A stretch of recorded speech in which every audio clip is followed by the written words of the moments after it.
అతను రోడ్డు మీద పడేశాను. ఎప్పుడు అక్రమాలతో, అన్యాయాలతో, అవకాశవాద కూటములతో, అందరితో ఇష్టం వచ్చినట్టు అక్కడ ఒక పాలసీ లేదు, ఒక విలువ లేదు, ఒక నీతి లేదు, ఒక న్యాయం లేదు. అలా ఇష్టం వచ్చినట్టుగా అందరితో కూడా మరి కూటమి కట్టాను నేను. వాళ్ళని తిడతాను, మళ్ళీ వాళ్లతోనే చేతులు కలుపుతాను.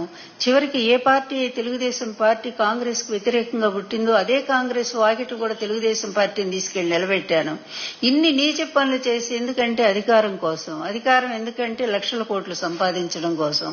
అంతే తప్ప నీ పాలసీలో, నీ బుక్ లో ఎక్కడా కూడా ప్రజాస్వామ్యం అనే పదానికి అర్థం లేదు. అదేవిధంగా ప్రజలను మంచిగా చూడాలనేది ఇప్పటి 95 నుంచి నువ్వు ముఖ్యమంత్రి అయిన దగ్గర నుంచి ఈ 2025 4 సార్లు అనుకుంటాను ముఖ్యమంత్రి అయింది. ఈ 4 సార్లు ముఖ్యమంత్రిగా ఉండి నువ్వేం చేశావు ఇప్పుడైనా ఒక్కసారి ఆత్మవిమర్శ చేసుకోవా బాబు? ఇక్కడ సమాధానం చెప్పకపోయినా అక్కడైనా చెప్పుకోవాల్సి ఉంది కదా. అబద్ధాలతో జీవితం అంతా గడిపావు. అదే అబద్ధాల కోటలో జీవిస్తా ఉన్నావు ఇప్పటికి కూడా. నువ్వు ఆడినటువంటి ఇన్ని అబద్ధాలు, లక్షల అబద్ధాల్లో ఏ ఒక్క అబద్ధాన్ని ఎప్పుడైనా సరే నువ్వు ప్రూవ్ చేయగలిగావా?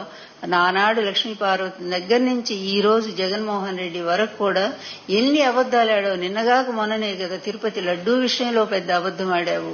అదేవిధంగా ప్రతిదాని మీద ఒక అబద్ధం ఆడుతూనే ఉన్నావు. అట్లాగే పరిశ్రమల మీద అబద్ధం ఆడుతున్నావు.